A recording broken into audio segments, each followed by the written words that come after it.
jumping back into the financial crisis, to the housing bubble, and the financial crisis. Um,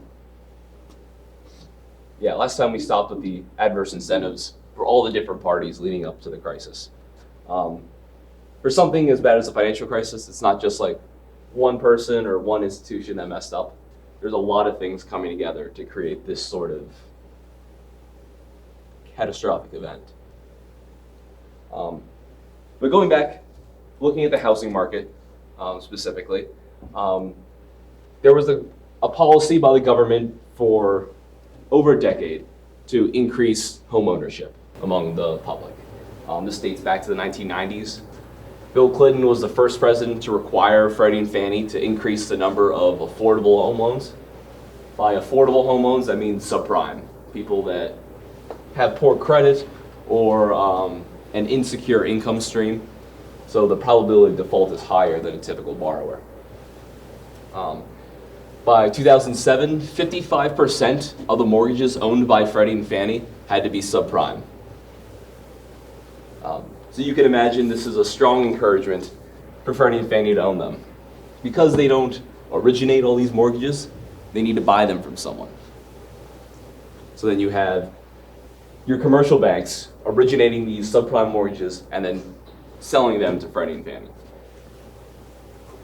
There were about 27 million subprime mortgages in 2007. 19.2 of those were owned by government-sponsored enterprises, so Freddie, Fannie, and to a lesser extent, Ginnie Mae.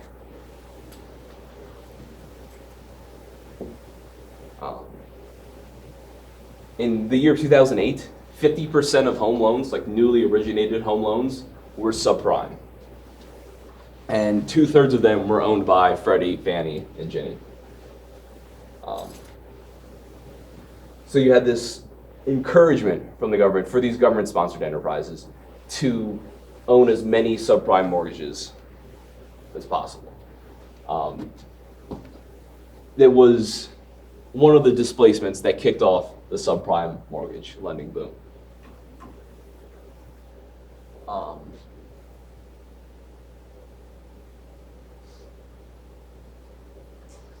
During this period, so during like the 90s, late 90s into the 2000s, the real prices of homes increased by 80%. This is like adjusted for inflation, for like increases in money supply, 80%. In the past, you'd see real home price increases of about 10% before there was a correction. So this is a substantial increase, unprecedented in American history.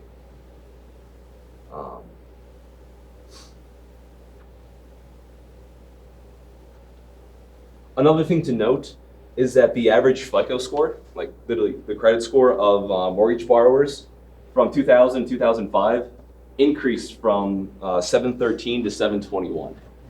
Higher than my FICO scores. Which is an astounding fact considering there were so many subprime mortgages being originated in this time.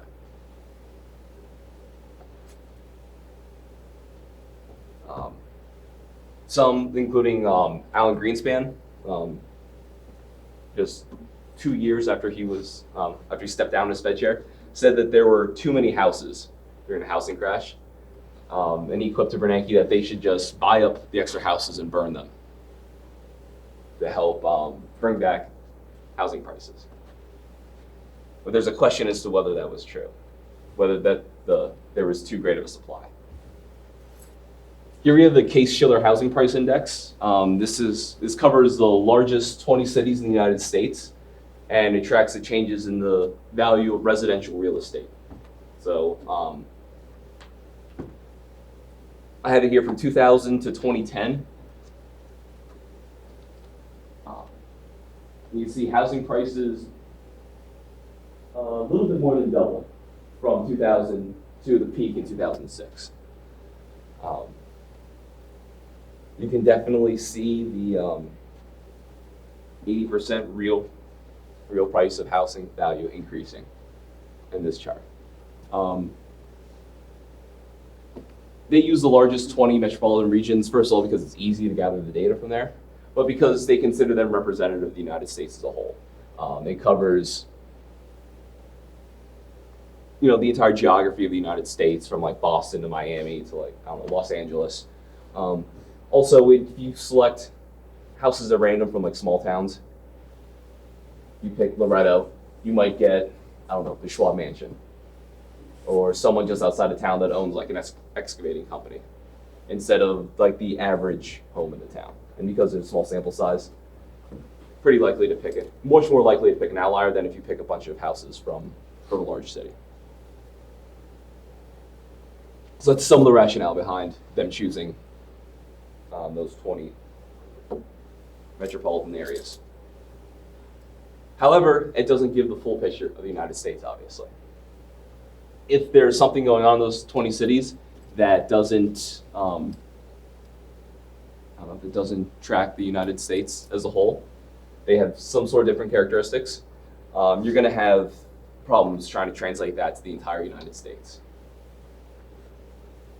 So here we have the Consumer Price Index housing component. So this is a sample taken from all the communities across the United States. And this goes from 2000 to 2010. Here we see a steady increase in housing prices like we did in the financial crisis, or like we did in the Case-Shiller index. But here we don't see a crash like we did in Case-Shiller. See, it drops from over 200 to about 140. Here it just basically levels off. We don't see the same sharp contraction.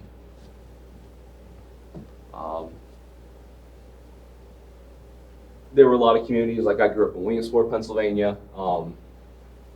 Obviously it's a lot smaller than, say, Boston or Los Angeles. Housing prices stayed steady through the recession. It didn't really collapse. It generally stayed the same. And a lot of communities, as it shows, a lot of communities in the country experience the same thing. Here's the rate of change for both. The red line being the Case-Shiller. And you see between like 10 and 15% growth throughout the 2000s, and then dropping to like below negative 15% growth by 2009.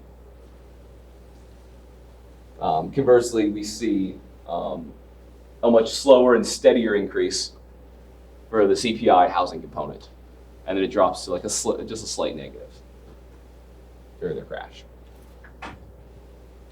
So the question becomes, what caused that? Why do we see such a big difference between these largest 20 cities and between the country as a whole? There's a few people who have looked into this. It's not exactly the most exciting topic, but they're looking at more microeconomic causes of this financial crisis. So the housing value bubble was limited primarily to cities that have a very restricted housing supply. So you look at cities like Boston, Los Angeles, Philadelphia, San Francisco, New York City. There's a lot of very high-paying jobs there. So if you have a college degree, it's those are the sort of places you want to go to get a job. There's not too much opportunity for big career advancement, especially if you have advanced degrees in, say, Altoona.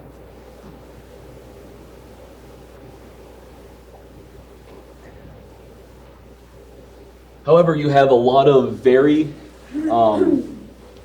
strict land use regulations in a lot of these large cities. They have very strict zoning requirements. For instance, in Arlington, I used to walk up to Mason.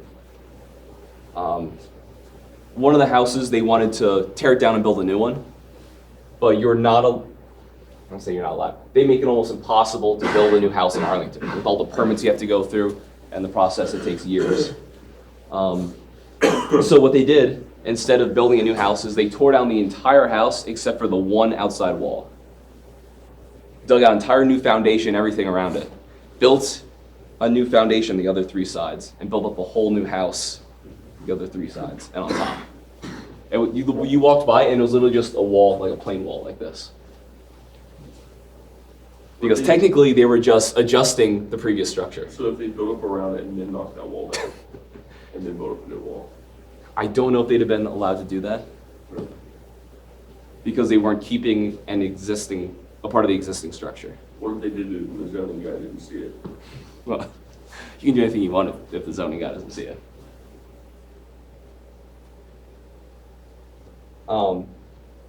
If you read Reason Magazine online, they still call it Reason Magazine, but it's on the internet now.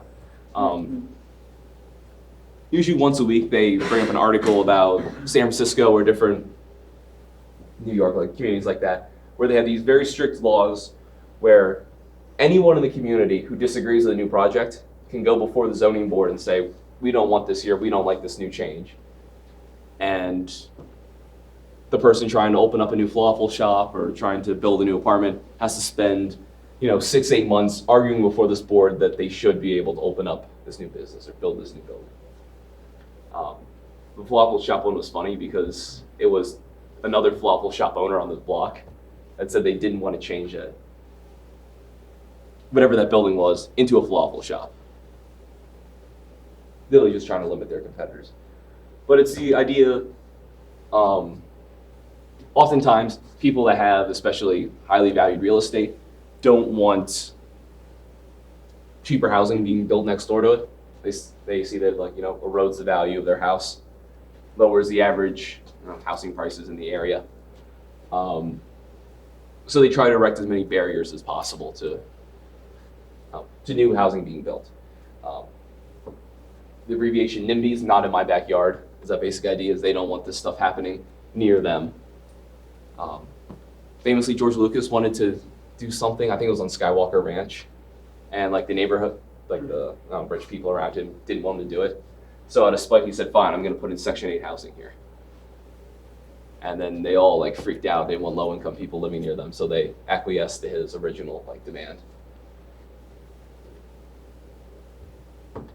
Because these high-skilled jobs are clustered in a few metropolitan areas, you go to New York, you go to Silicon Valley, you go to Seattle, work for Amazon. You've got these advanced degrees.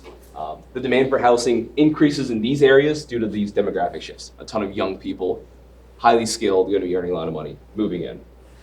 And you've got people already there that don't want to leave. So if housing prices, or the housing supply is limited, so like Los Angeles, where it's very difficult to build a new place, or San Francisco, housing prices are going to increase dramatically. And that's what Case-Shiller, the housing index is largely picking up, is people trying to move to New York City and to San Francisco for these high-paying jobs.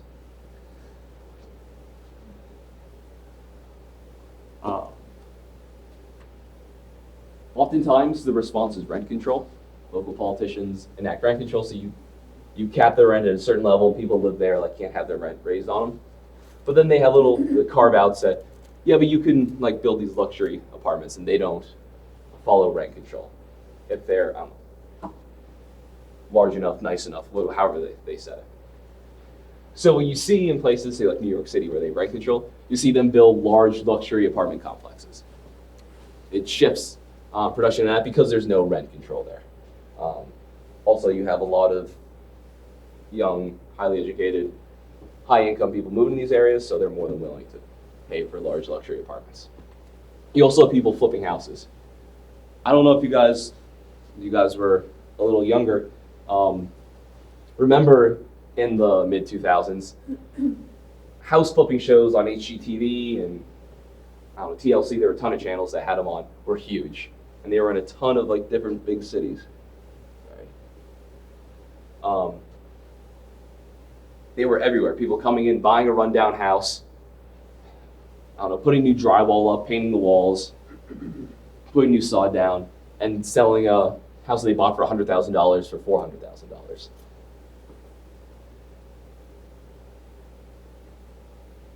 This was a really big trend, especially as home prices are increasing by, the real value by 80%. You can make a lot of money doing this.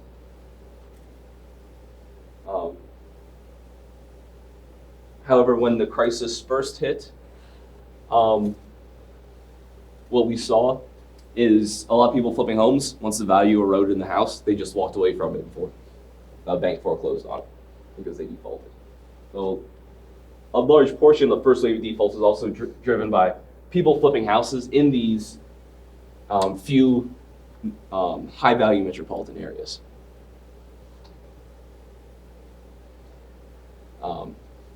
This is, I don't remember what the source is now. I think it was from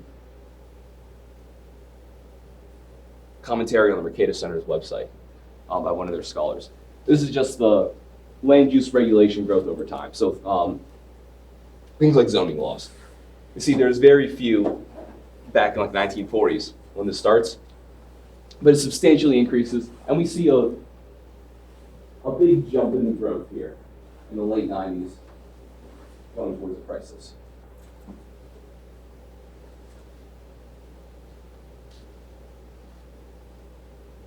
These are the sorts of regulations that helped encourage increasing housing prices because you can adjust the supply. And when you have greater demand and no change in supply, you end up with higher prices.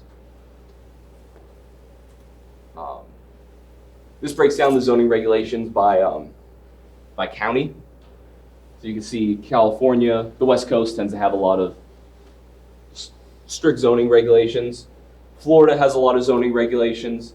The DMV, the area right around Virginia, and then, well, like South Jersey and Philly through New York City. There's like Boston, Providence, like those areas. And these tend to be the areas where you see the extreme increase in value of these houses.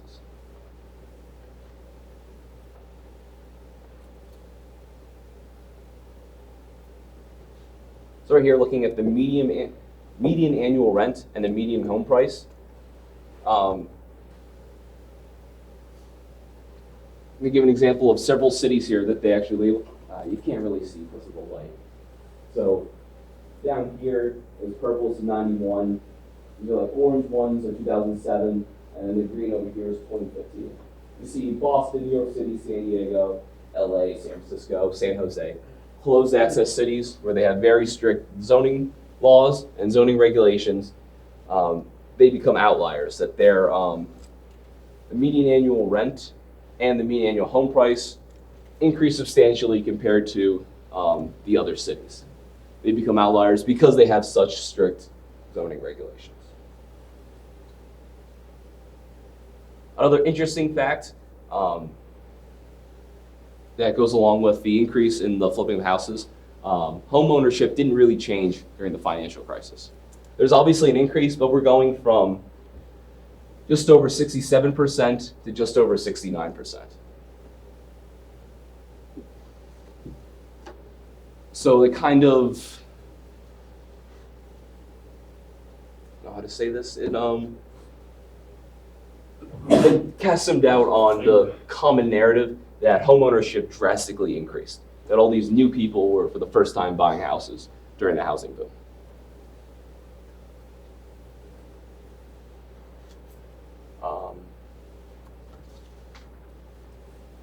See if there's anything else I wanted to say about that. I guess just to summarize this housing boom section, it's very difficult to understand what's going on here. There's a lot of different factors at play. Immediately in the crisis, we had this notion of people were buying houses they couldn't afford, they defaulted on them, banks were taking advantage of them. It was all bad. Well, what we see here is that it may appear that way, but overall that really wasn't the case. We see these things happening in just a few communities that tends to be driving the boom. And it wasn't just people that couldn't afford it getting taken advantage of by, or being greedy, or being taken advantage of by greedy banks. You see, government was actually encouraging some of it through their policies. Next, I'll show a clip from Too Big to Fail, where they basically go through and explain mortgage-backed securities and like all the defaults that happen. I hate to do this right now, but I'm gonna have to have a press call first thing, and I really don't Did you know hear what that? I'm gonna tell you. Not really.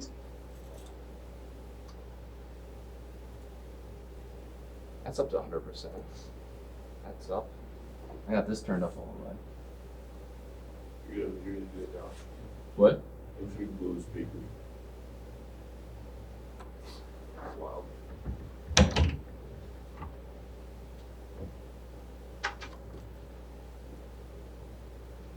Exacerbated AIG. Simultaneous payouts of CDOs and credit default swaps put catastrophic pressure. Go back further. The global pool of investment capital. Click the one on the, It's like coming out like down here, but not up there.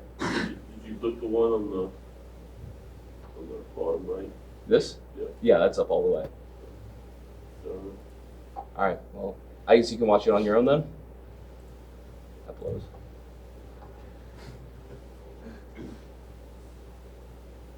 Damn, I was gonna give myself like a 3-minute break.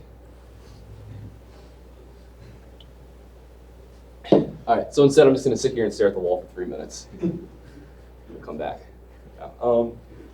Yeah, basically, that's a scene from Too Big to Fail where Hank Paulson is talking to like 3 or 4 of his staffers. His press secretary, I think is her position. She deals with the press. Is saying, how are we going to explain what's happening? This is, I think, right after Lehman failed, so like shit's hitting the fan. And what was it? I forget their names. 2 of the guys are going through exactly what happened. How mortgage-backed securities worked, what credit default swaps were, basically describing the massive change in these banks' balance sheets and in the housing market over that time. When Sorkin wrote Too Big to Fail, the book, this was in like 2009, 2010. So this is like while the crisis was happening. So he doesn't have the benefit of hindsight, and doesn't have the benefit of these aggregate statistics that we get later. Still, he explains the decision-making process and gives you a glimpse into what these people were thinking, which is absolutely fascinating, because we really don't get that for any other crisis in the past. If you want to think about or try to understand what happened, what was, I don't know, going on in people's minds leading up to the Great Depression, all you have is their diaries, usually their diaries later, maybe some letters that they wrote to other people. But they're going to frame themselves in the best light possible. Okay, so a common culprit blamed for the financial crisis is deregulation. Deregulation was a big trend in the 80s and the 90s. Started with the presidency of Ronald Reagan, but it went through the Clinton administration. Clinton has some great quotes, pretty much echoing Ronald Reagan, or channeling his inner Reagan, talking about needing to get rid of needless and duplicative regulatory burdens on businesses and on individuals. Right here, this is from the Mercatus Center, the reg data, which is gathered by a couple of their scholars.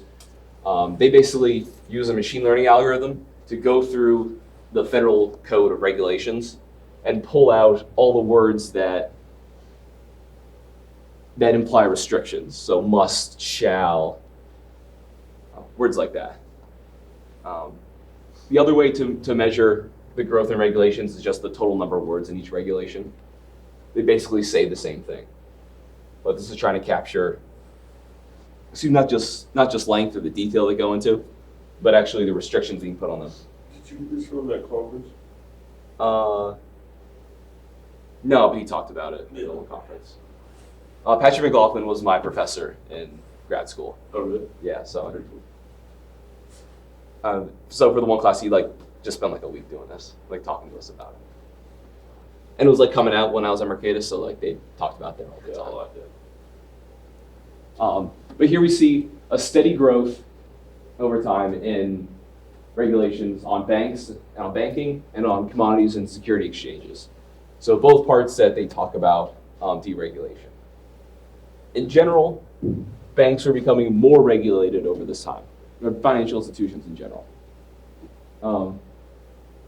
However, can anyone think of big deregulatory things that were signed during this time?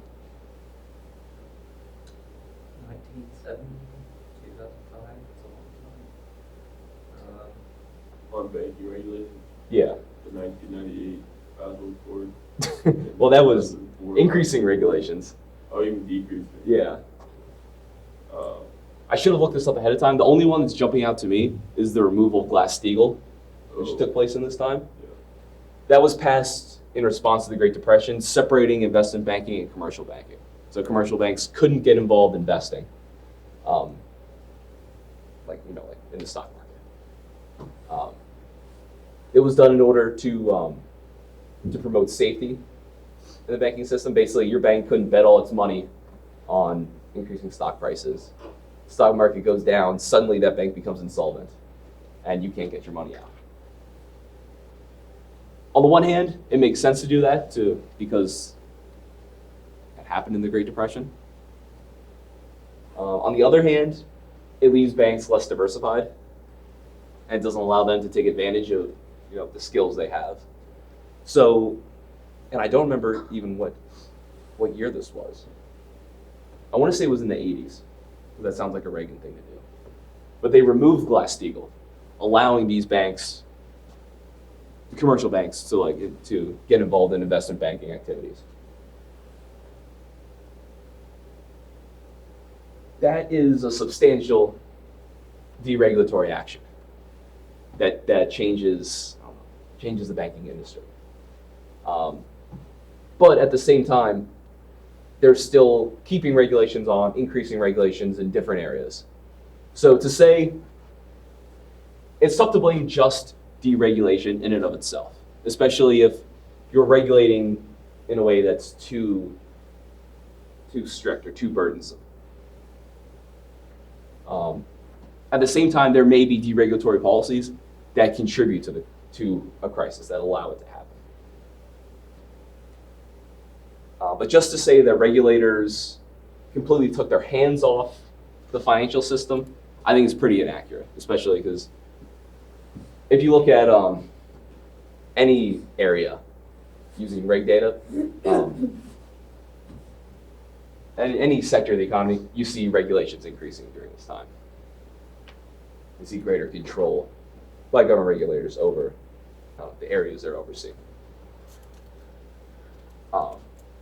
Not saying whether that's a good or a bad thing, just saying that's the trend that happened. Even if you see these large deregulatory, basically big headlines, there's still a lot of other things being passed, being implemented.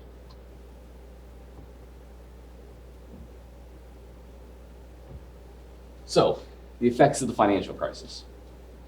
After there's a sustained boom, and this dates back into the early to mid 90s, housing prices began a long decline beginning in 2006. Even if you look at the CPI component of housing prices, you do see a slight decline in housing prices, but it goes for a while. You don't see it resume its upward growth for a couple years. Now, in terms of housing, this is a long decline. Because housing is an extremely durable good. It's something that lasts for a long time. And we're told that it always increases in value, at least over the long term, because people need somewhere to live. The decline in housing prices contributed to a rise in the default on mortgages, which that in turn led to a deterioration in the balance sheet of financial institutions, particularly those that were heavily exposed to mortgage-backed securities, but even those that were just held onto mortgages and kept those on their balance sheet.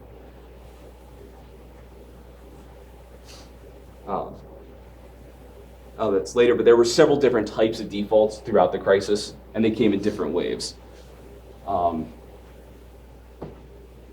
So how does a bank become insolvent? How does a solvent bank, a bank that's doing well, suddenly one day wake up and they're insolvent?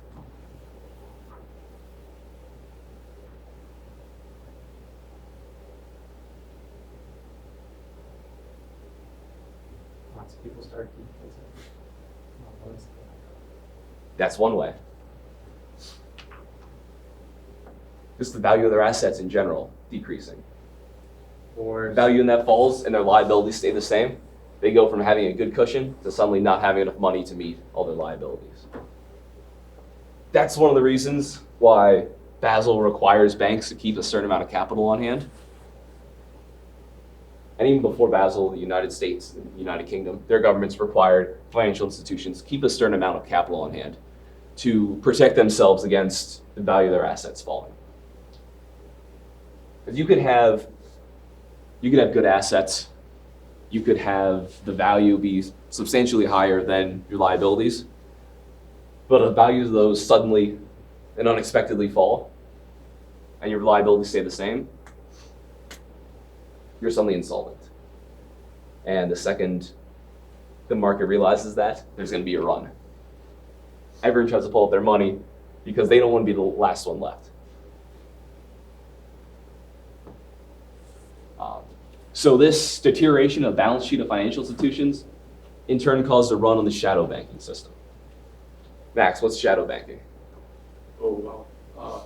I didn't really look into it that You almost much. did your paper on it. I almost did, but just because I thought it was, a sexy name, Shadow.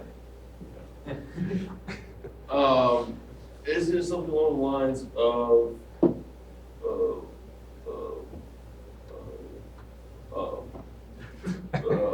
I want to say something, but I think it's wrong, and it's very, general. I don't want to say it, but Okay. I'm pretty sure it's just like them investing in things. Wasn't it the investment companies that were investing through SPVs and stuff? Yeah, I feel like non-traditional lending. Yeah, especially. Or non-traditional lenders. Yeah. Obviously, the one in China took different Yeah. I didn't different really even get to read that. structure than the ones in They're America. using special purpose vehicles and creating these almost shell-ish companies and reverting investments through them that they were actually holding, right? Yeah, that's a little bit more China style Oh, than we see in the right. United States, but it's the same basic idea. It's not like traditional banks. It's these financial institutions, ones that don't have access to the discount window from the Fed. Okay. That's a big thing, is they don't have access to the discount window. So Lehman Brothers, our investment bank, because they're failing, they can't go to the Fed and get a loan. They have to get loans from other banks in the market. All right. So Mark Zandi from Moody's said the housing bust came in 3 waves. And I should note, he's like the chief economist at Moody's Analytics, which is different than the ratings agency. What? The ratings agencies, Very specific. ratings agency side bought some economic.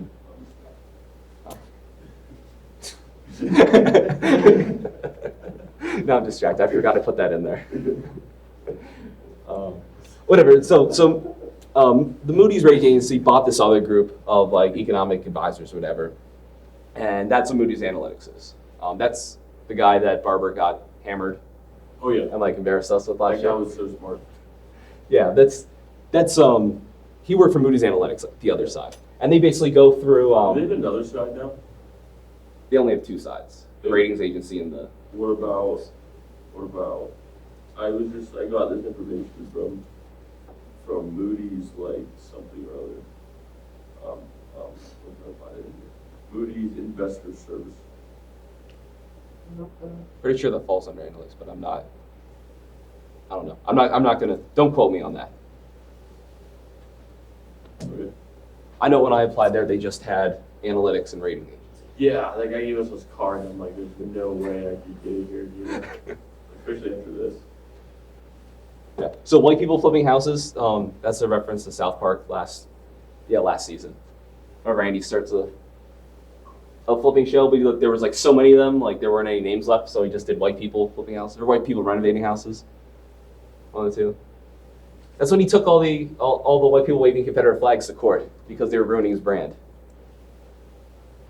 That's funny, but Whatever. Okay, so the first wave was people who were flipping houses in 2006 as the values peak and then start to decrease, especially in those large metropolitan cities. They're now going to lose money. These are business people. They don't care about the housing market. They're not in it to live there in the long haul. They want to turn it over in 30 to 60 days. Obviously, if you watch these shows, suddenly there's mold in the basement or water main breaks, and now they're there for 90 or 120 days. They get all upset about it. That's one of the reasons why, because there's the risk that prices are going to go down. Once it became profitable for them to do so, they just walked away from the houses and defaulted instead of trying to continue the payments and selling at a lower price. Next is the subprime arms that reset in 2007. So they did these loans called 228s. First 2 years, you're at a very low interest rate. They call it a teaser rate.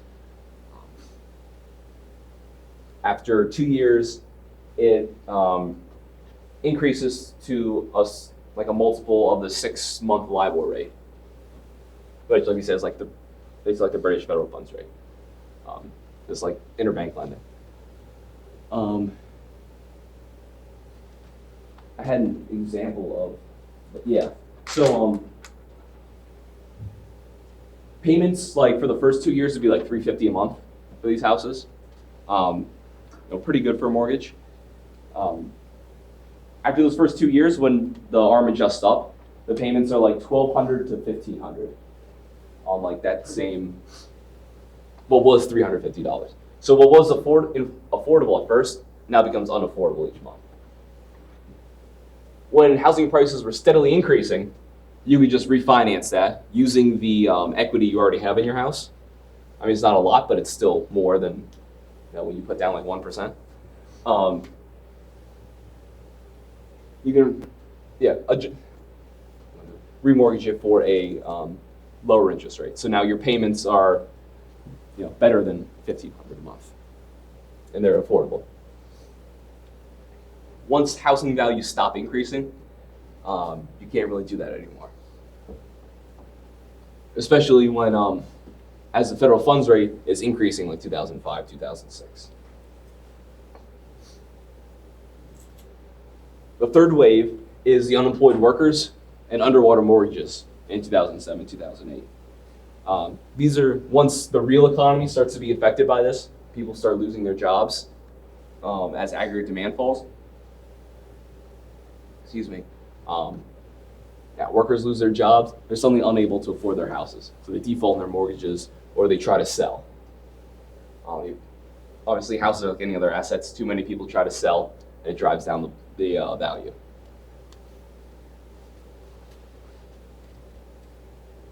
For the first two waves, so for white people renovating homes and for the subprime ARMs that reset, interest rates were high. By the time 2007, 2008, the unemployed workers are defaulting. Interest rates are a lot lower. The Fed's begun to cut interest rates, realizing that a crisis is occurring. The housing bust infected all the investment banks that invested in mortgage-backed securities. So basically all of them.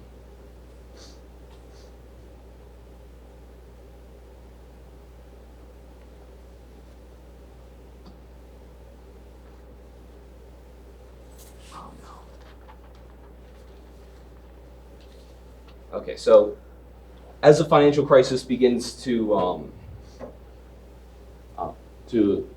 really begin to grow, the mentioned financial institution's balance sheet begins to deteriorate.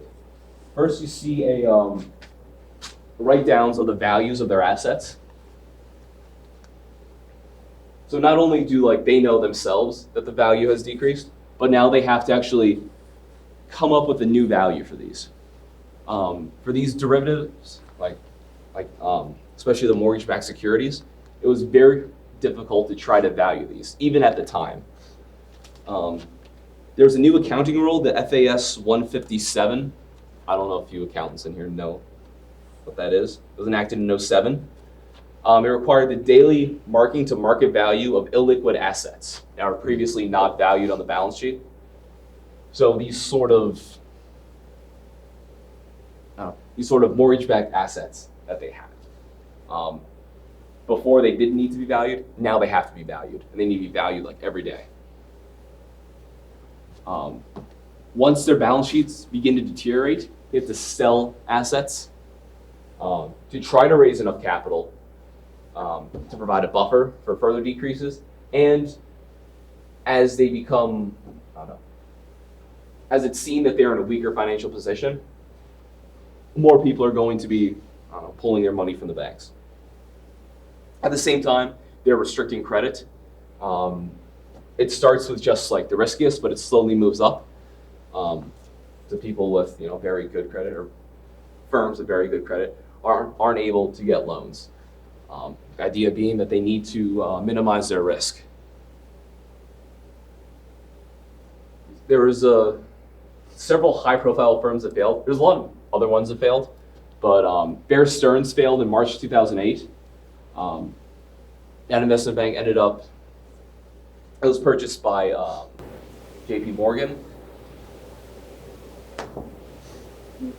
Their balance sheet was a mess, so I want to say JP Morgan took the first $1 billion in losses, and then the government guaranteed the next $39 billion in losses. That's why they say that Bear Stearns is bailed out, because that's the only way JP Morgan would buy them. If not, they just default. Next, in July 2008, Fannie Mae and Freddie Mac both get fully taken over by the government because their portfolios of subprime mortgage-backed securities was awful.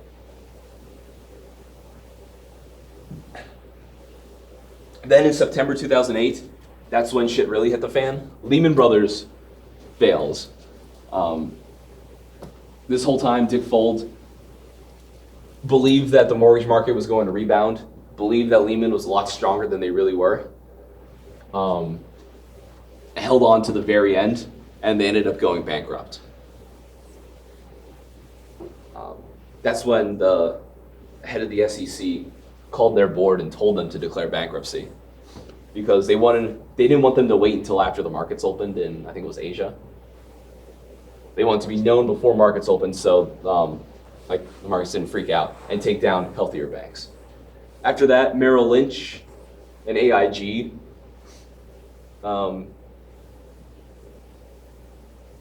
they experienced severe liquidity crises. And then the Reserve Primary Fund, which is a mutual fund, they broke the buck. Basically, they always keep their value at, these money market mutual funds always keep their value at like $1. They like buy and sell assets, so they're always equal to that. It was like the first time one ever fell below $1. Fell down to 97 cents, which caused a huge crisis of confidence in the market. And finally, Washington Mutual also became insolvent.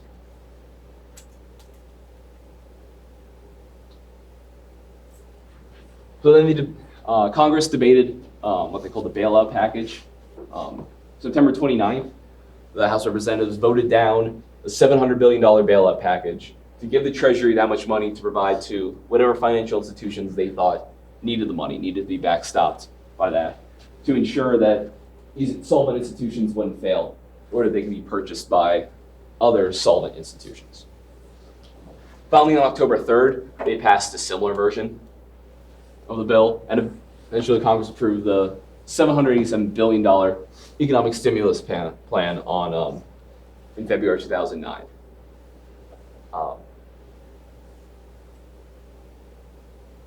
The economic stimulus plan was to focus on helping Main Street, so to speak, instead of helping Wall Street, like the bailout package. A lot of people in Congress were very upset when Treasury went to them and said, hey, we need, I think Paulson called it the bazooka, saying that we need the $700 billion to be able to give to these banks, or else shit's gonna hit the fan. Congress would say, well, you're not helping everyday ordinary Americans that are being negatively impacted by this. They care about people, but they also care about their reelection chances. Paulson responded that if we don't bail out these banks, if we don't make sure they don't fail, then people on Main Street are going to be hit a lot harder. They're not going to be able to borrow for anything.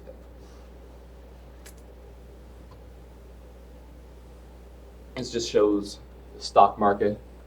You see it peaks, like late 2007. Yeah, October 2007. It peaks and then crashes to 50% of its value. probably early 2009. So a substantial drop in the value of the stock market. Although, if we showed the next 2 to 3 years, it rebounds like right back up to where it was. Okay. We'll stop here. Next time we'll pick up with, was the Fed to blame for the housing bubble? yes. I think it's a little